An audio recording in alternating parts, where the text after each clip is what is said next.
And welcome back to Jeff Kanenge Live here at Citizen Television, here with arguably the best political tag team on TV. Professor PLO Lumumba is in the house, soon to be SC, as in Senior Counsel, and Dr. Barack with the 2 R's, Muluka, and all the Emmanuelians watching tonight. By the way, I was telling you about my aunt earlier on, right? Auntie Woke, and you know, her daughters, Wangari, just sent me a message, and Koi and Linda, all of them, they're so proud. Very so good.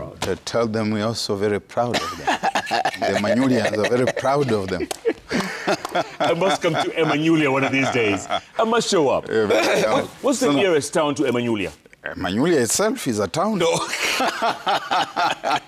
ask Mzee here. He has got I've been freedom. There on several occasions. The freedom of the town. How does one get to Emmanuelia?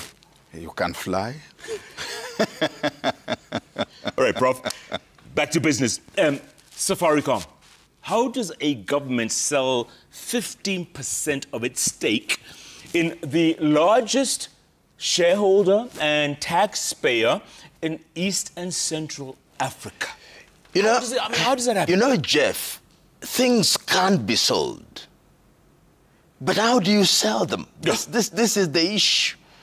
When you are selling things that you hold in trust for the people of Kenya, what we are asking, involve us. Involve the people's representative in parliament. Make it known to us. But when you appear to engage in opaque deals, even when your intentions are noble, they'll be interrogated. And this is becoming very frequent. And this is becoming typical, that there is such arrogance in the treasury. There is such arrogance in critical sectors of government that the people of Kenya are being dealt with and being treated as nincompoops who can be ignored, who can be abused, and they will have nothing to say. And I'm told that in certain circles they say that Kenyans have the memory of a warthog, and they will speak about it, they'll write about it for 1 week, then they forget. And that is a tragedy. We are saying do things right because Kenya is here. You are cabinet secretary for so long. You are head of state for so long, but this country is here for this generation and generations yet to be born. Respect us. Dr. Ari, you agree? Absolutely. You see, there is this avarice. Fascinating. Avarice, this greed. And it's not as if the people who have occupied the big house on the hill before the current regime were not aware of the opportunities that exist today. We have blamed them, some of them, for things from the past. But it's also true that they thought about future generations.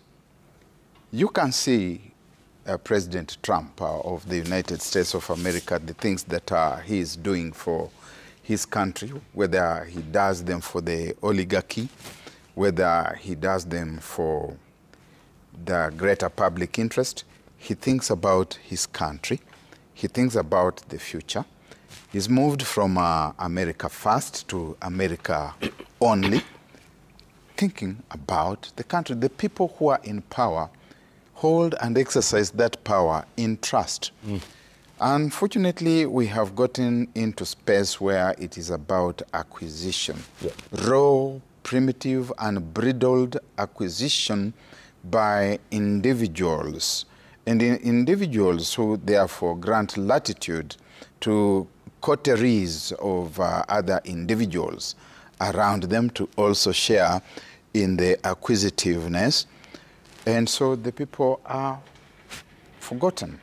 The future generations are forgotten. We must ask ourselves, how do we get here? Because we are not Liberia, where these people have arrived in State House using the barrel of the gun, although sometimes I get the impression that they are doing that. If you ask me what has happened in Dar es Salaam recently, you saw yesterday was supposed to have been the 64th Independence Day. The independence was not celebrated because they've gotten there through the barrel of the gun. And in a sense, that also happens around here. So they are not accountable to us. That is why they engage in this kakistocratic kind of practice. You don't really matter. You don't count. So we, the people, are we complicit? Is the middle class especially complicit?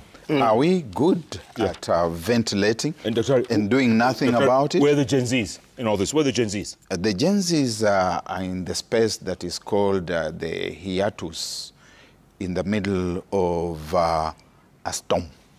So don't take them for granted.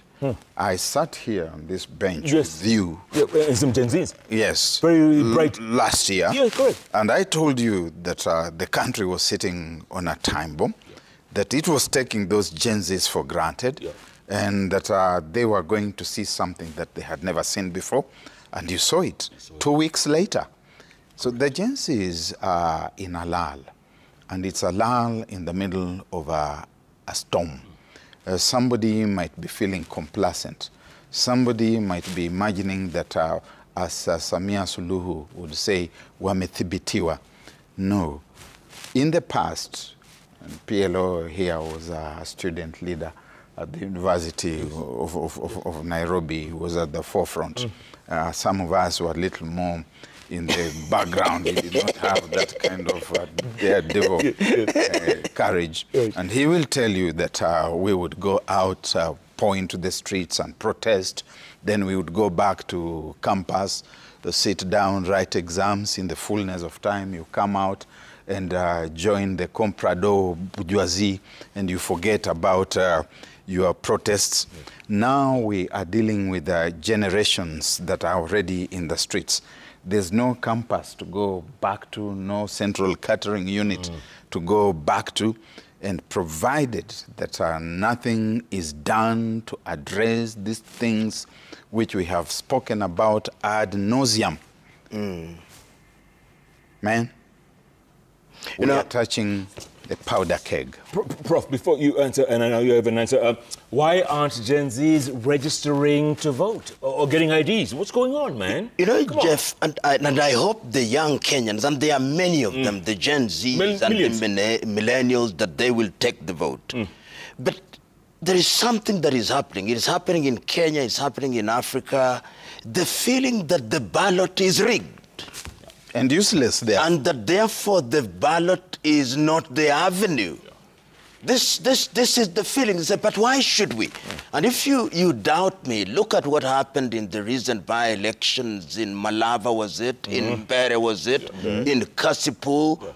Bribery outright.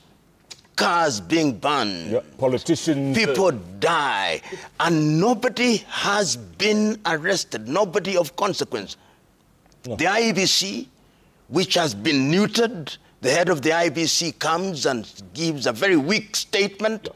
People have been killed. So the young people in Kenya are asking, if this is the body that is going to midwife the general election in the year 2027, why should we waste our time?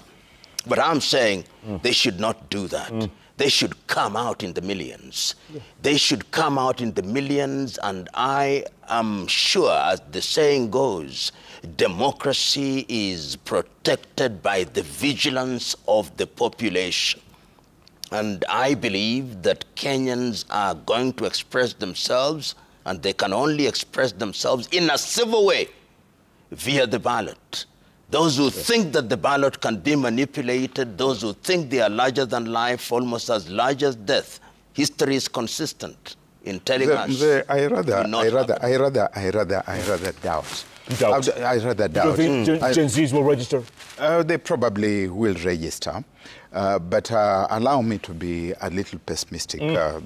Pessimism is allowed as long as it's laced with optimism. This time round, Malaba, Mbere North, these were test cases. Correct. The state was testing the reaction, the response of the electorate to money, the response of the electorate to intimidation, the response of the electorate to violence, the response of the electorate to lies, And the verdict has returned to the House on the Hill that it works. Yeah. It worked well. Yeah. You stayed away, fine. They still were declared winners. The IEBC turned a blind eye to everything that Professor talks about here. Yesterday, there was a meeting, or 2 days ago, there was a meeting at IBC where the head of our IBC gave his commission a clean bill of health. And therefore, he's basically telling you we are going to do it again the same way as we did in Malava, as we did in Kasipul, as we did in Bere North. And yet the chairman said rigging an election in Kenya is an impossibility. Who is that? What does he mean by Erastus Ethicon? What does he mean by rigging? It's an impossibility. It begins with the voter registration and repression or suppression of voting. It begins by denying people identity cards. When you talk about Gen Zs, they first of all must have national identification cards. Do they have them? We have seen in the past that cards that are supposed to be going to Kasipul, for example, end up in Malindi. How are you going to... And this is in a by-election. Yeah. When you have a general election, the possibilities are there, but the pessimism notwithstanding, we must not lose hope. It is important as a people that we must tell the political class that we are tired. And what we must do come the year 2027 is to ensure that people come in their millions and protect their vote. But, it is not for the faint-hearted. We may be disappointed once again, because if we say we lose hope, what do we do? Short of removing the administration by means other than constitutional. That's what liberal democracy says. Okay. Having said that, Doc, and you mentioned Tanzania next door. What a disappointment. And you guys knew Mwalimu Julius Nyerere. You knew him, both of you knew him very well, and his ethic and what he stood for. Wasn't this such a disappointment? You know, Mwalimu said something in 1995. He said, yes, now Tanzania, you are beginning to tangle with ethnicity, you are beginning to tangle with religion as a tool of political mobilization. You are beginning to take the population for granted. Itawatafuna. And there's a sense in which the political class took the view that demonstration is a Kenyan thing. It is kwa majirani. But we beware the fury of a silent population. And once people have died, the country will never be the same again. No. You lose moral authority. Correct.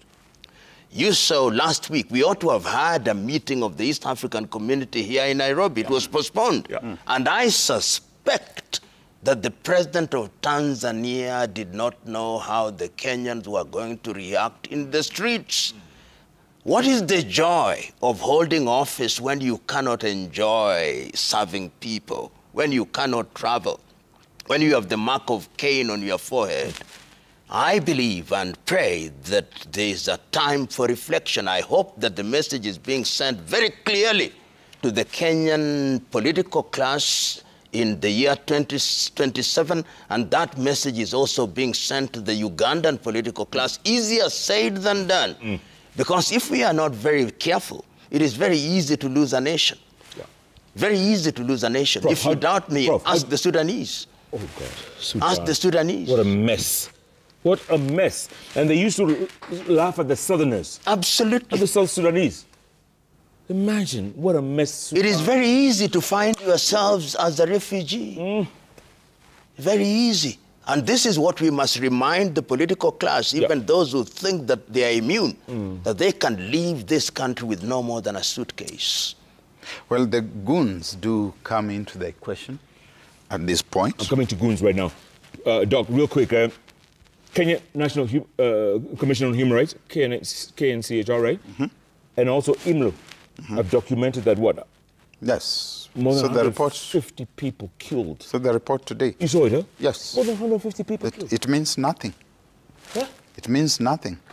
You see, once you have tested blood and you have tested, and I say it again, that the by-elections were an inoculation against what could follow. The by-elections were a test case, not just for the IBC to see whether it's going to perform. Yeah.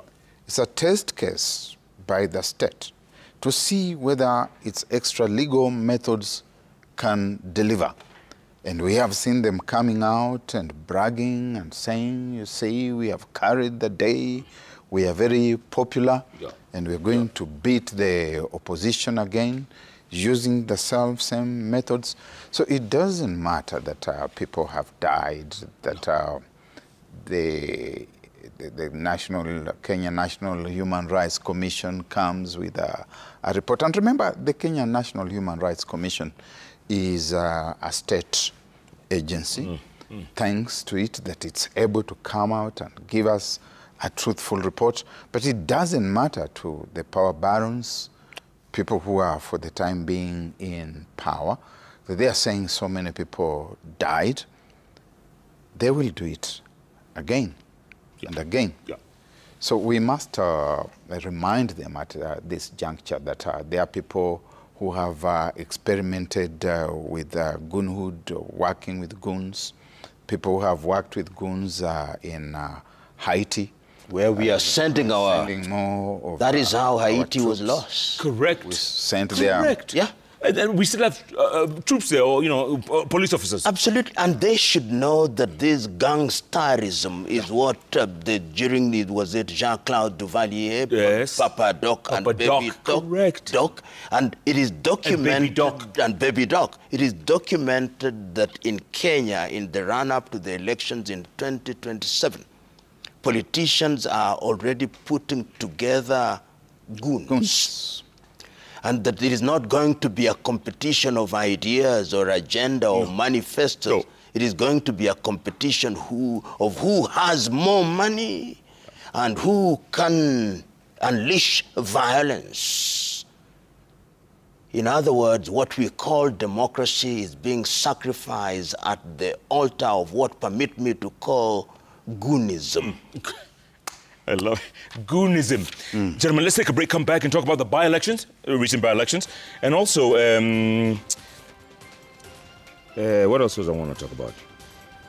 Oh, what's this between Riggy G and Kindiki? What is this?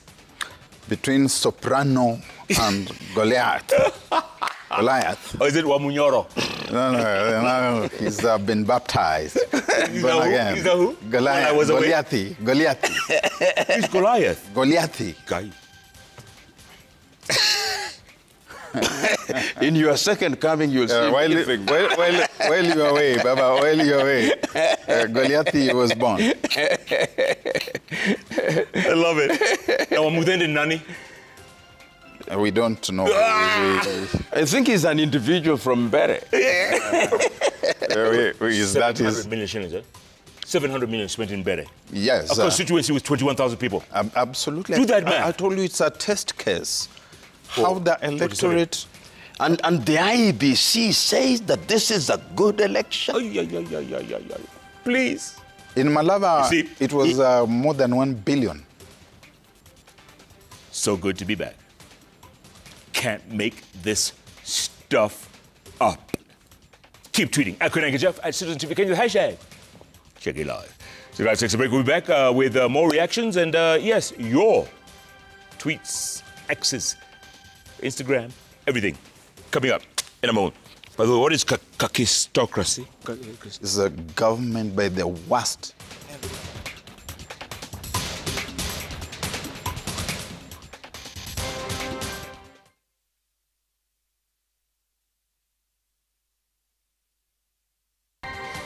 And welcome back to Jeff Koinange Live here at Citizen Television. Right, if you're just joining us, we are live. Yes, we are. Yes, we are. And while I was away, there was a by-election in Kenya. And the entire opposition lost all parliamentary seats. Prof, is there anything good that came out of that by-election? You know, lessons to be learned. Number one, that we have an incompetent IEBC. Yes.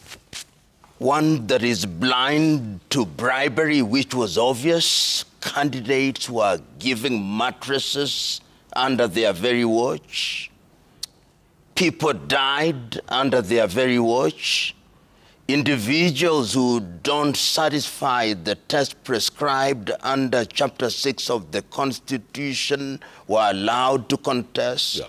People expended money in the millions, some say in the billions, without their entering into the fray and saying that there must be controlled expenditure, that the ballot could be manipulated, and they do nothing about it. Those are the lessons that were drawn.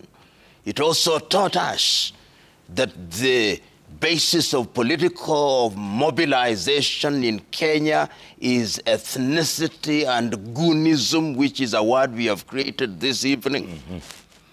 It is tragic.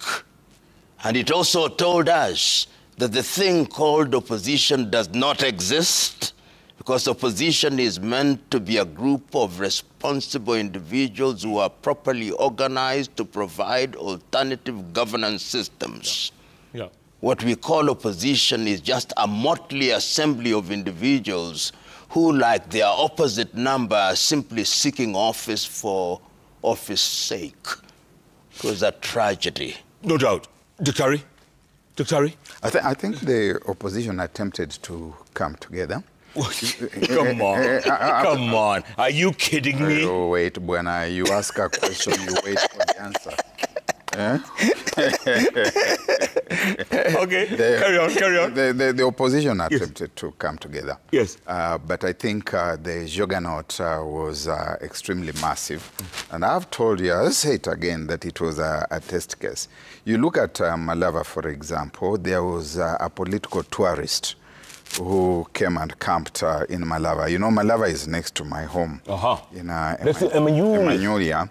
And we had a political tourist who was loaded with bags and What's his name? bags. He knows himself. Is it, and, is it initials FK or is it? They could be that or KF. Either way, he was a political tourist. Yes. And he came loaded with money and women. Yes, indeed. And he was causing them to dance and to bow before him. Even the prime cabinet secretary was caused to curtsy before him. And there were bags and bags and bags of money. The most bags of money since Mansa Musa happened Across Africa. Yes. Yes. Yeah. The Sahara Desert. The Sahara Desert. Heading to Europe. To Makkah. So to Makkah, sorry, yes. To Makkah. Yes. Money has never been seen. And then the members of parliament were all mobilized, and each one of them was equipped with money, and bags and bagfuls and sacks of money. And so you would be overwhelmed. Anybody would be overwhelmed. The same was happening in Mbere. And I think the fact that we do hear some voices protesting against that is something that must keep hope alive. When I was being pessimistic, Mzee here said that we must be optimistic. And I elect to be optimistic, even as I take the war to a certain courtyard. In the past, and Mzee has said that the politics in the country are decidedly ethnic, and so we must talk ethnicity. In the past, the community that we call the Luo community was easily the most progressive of the ethnic communities in this country. It stood up for what was upright. It stood up for democracy. They were the votaries for the rule of law. Now I hear people saying we are in government. We are hearing people saying that it doesn't matter anymore. What we were looking for was power.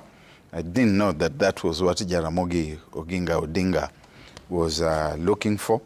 But we gathered that now the war chest is being put together. Yep. And the people from Luonyans are at the forefront in putting together the war chest for the State House. Yes. And we're going to see more and more of this. So we must encourage the political opposition to be steadfast, not to be intimidated, but there are certain things which they must also drop.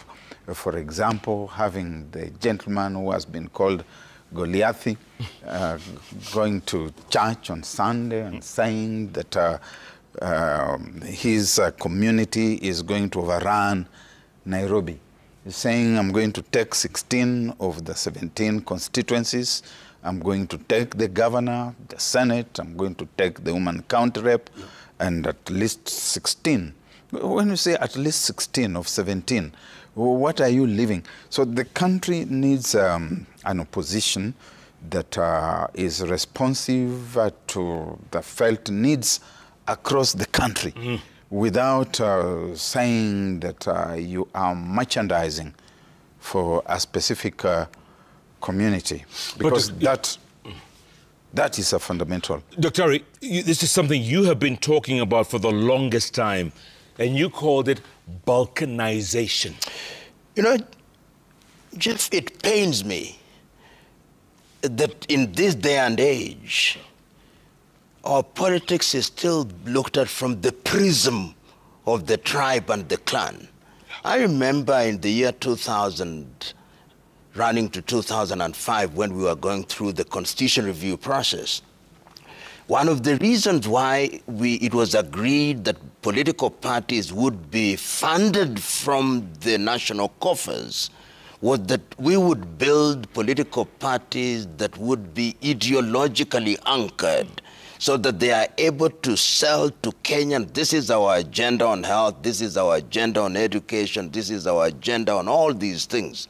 We have lost all that. And what we hear now, when you go to the counties, is about clans. When you come to the nation, is about groupings of tribes.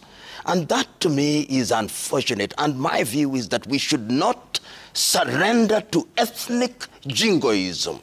We must at all times say that we have a project called Kenya, and we must call out individuals whose claim to fame is that they are reminding us that we must congregate around tribe. And a thing called kingpin, there is nothing that annoys me than when people say, I want to be the kingpin of a tribe. In this day and age, when we are talking about East African unity, about African unity, you are saying that you want to be a tribal chief like King Sundiata Keita in Mali in the Middle Ages. Time has come that the discourse must begin to change. It will take time because many of these individuals are schooled and dyed in the wool in the ethnic arena.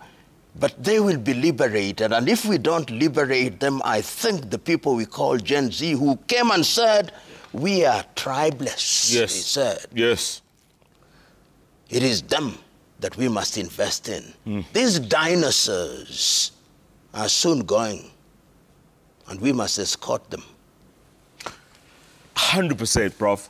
100%. And Dr. Ari, speaking of which, Riggy G going up against Kindiki. Come on. I think come on, dog. They have to fight for that space. We cannot run away from our reality. And the reality is that we have the Kenya that there is. We have the Kenya that we desire. And the two Kenyas are worlds apart. And when you go to a dog market, you'll find that there are rules for the dog market. You don't go to a dog market today and start asking about the price of a goat. You're going to be mad. You don't ask for the price of a cow when there's no cow, because it's a dog market. and the rules there apply. So the two are fighting for that space because they hope to auction it to someone. The citizens within that space are probably buying that ideology as well, especially when Riggy G tells them that he is working for the community, he's protecting the rights of the community, that the last time round he did not sign a proper memorandum of understanding this time round. And then Professor Kindiki, for all his learning and professorship, he's also playing in the same league. These things do reduce us to certain common levels where the difference between the professor and the common Yahoo is not there. So they're trying to secure that space. Sorry, you wrote in your article this past weekend, was it in the Standard? Yes. Right? Yes. You called it ethnic chauvinism. Yes, indeed. And you used a term in Luya. Was it Tawe? Tawe, yes. What does it mean?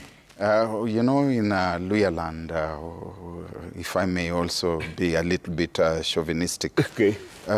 We know how to say no. Tawe. He tumekata. And our neighbors across the road say, wadage. Wadage. The Luo. Me. So, Asha. Asha. Netwarega. Marega. Netwarega.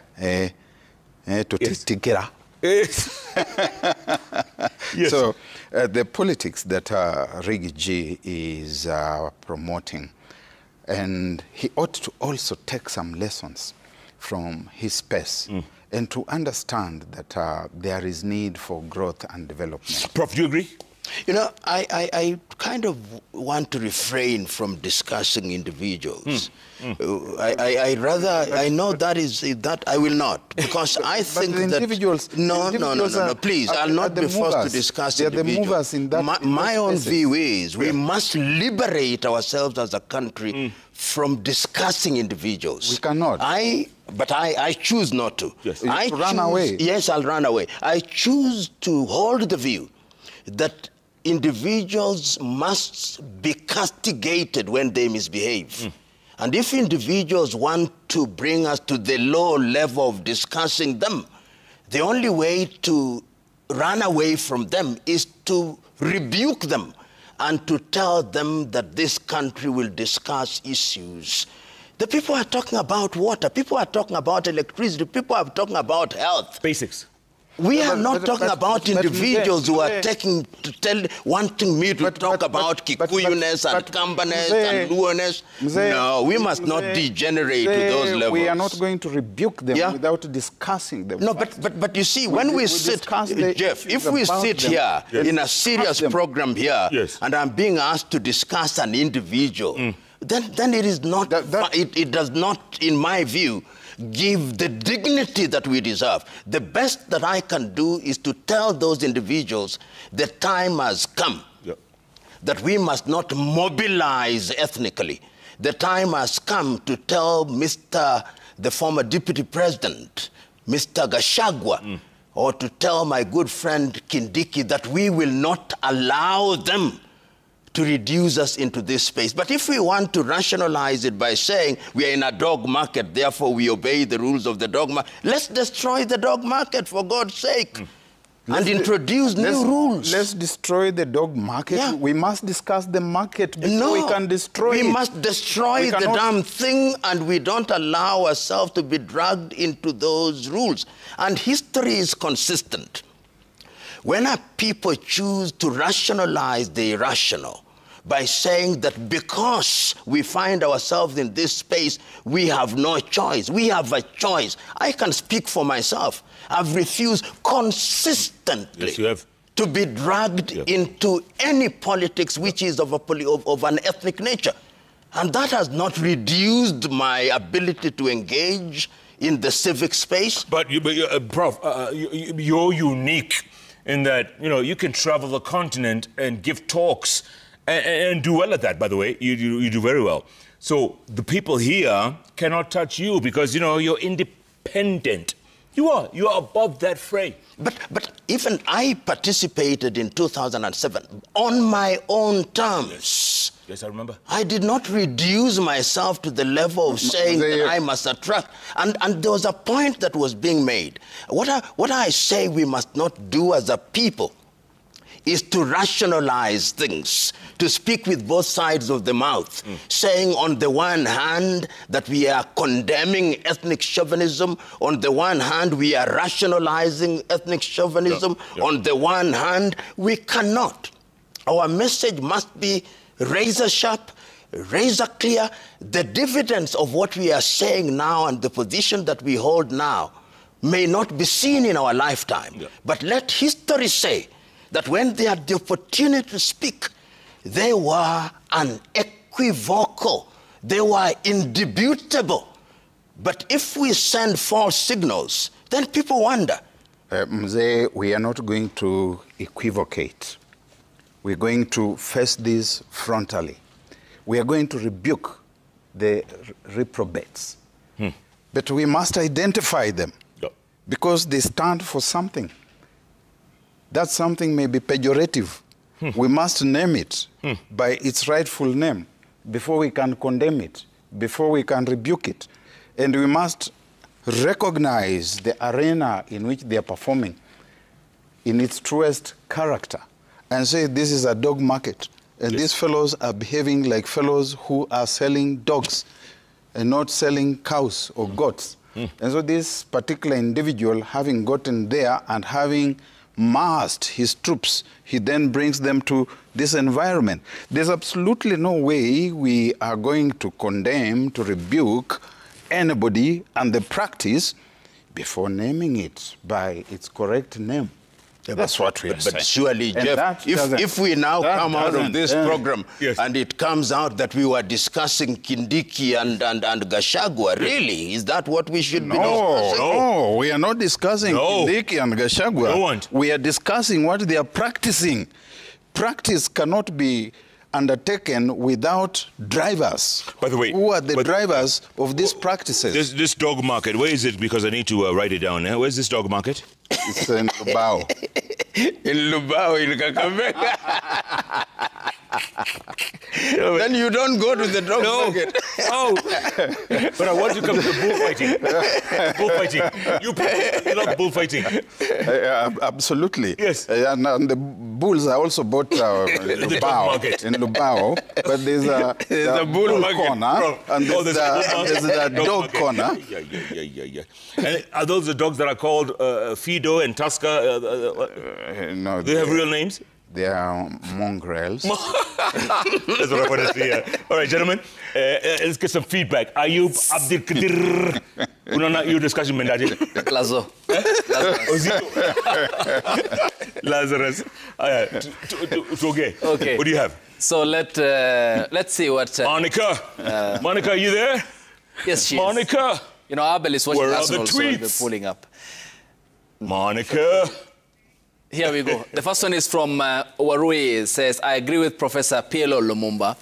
There's nothing more painful than watching African leaders parade their problems abroad, only to return with empty promises. Our continent deserves leadership that refuses to kneel for validation.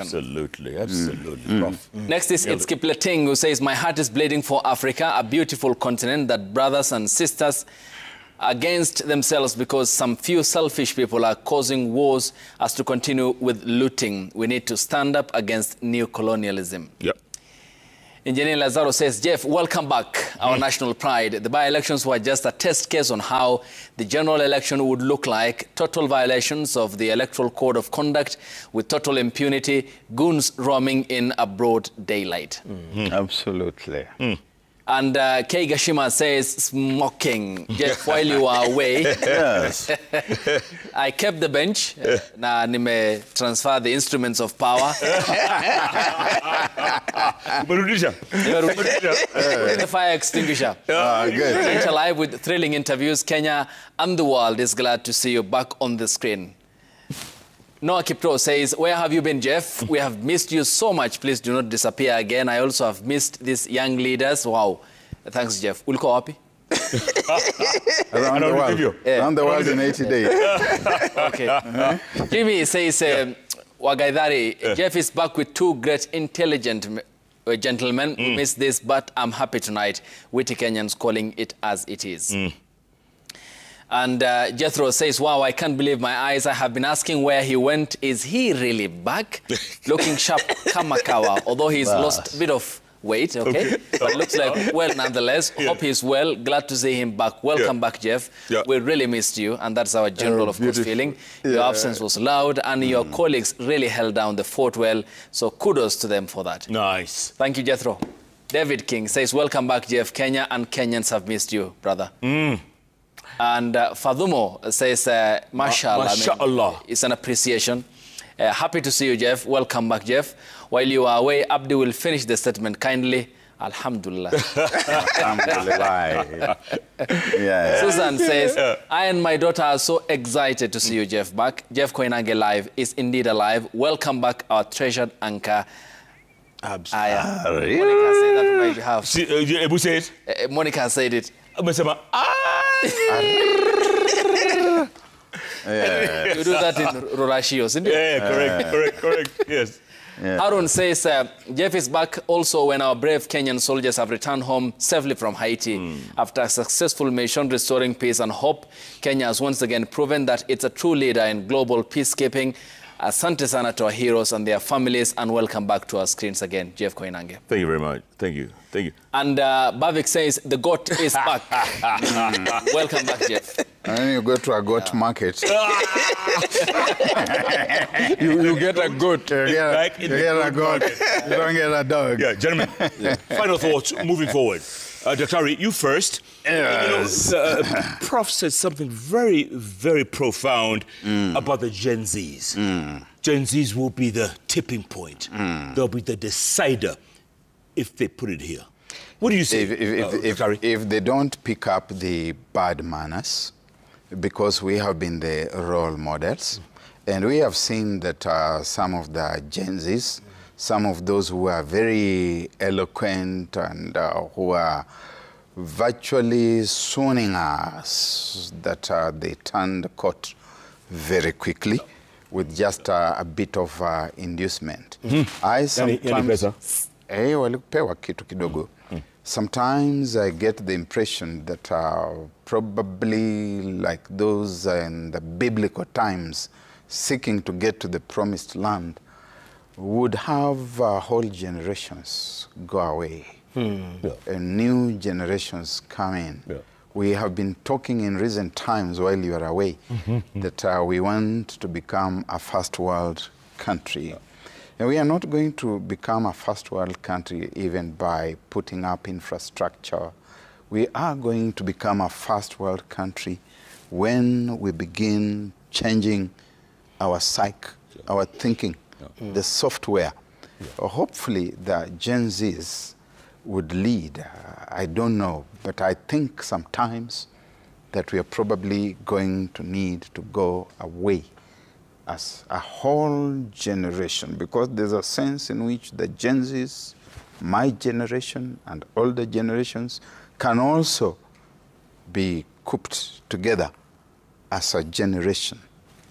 And the country is in tragic space, but the Gen Zs continue to be the staff bearers to the Kenya that we dream of. Yeah, absolutely. 100%, Doc. Prof, closing thoughts. What's the last word? You know, Jeff, I'm optimistic, guardedly optimistic, and I have faith that if we succeed in getting our young men and women to think in a broad way, then this country can be saved. There is a crop of politicians in this country who will never save this country. You find them across the political divide, in government and in opposition. Yeah. And as I've said before, the forests may change, but the monkeys and their habits remain the same.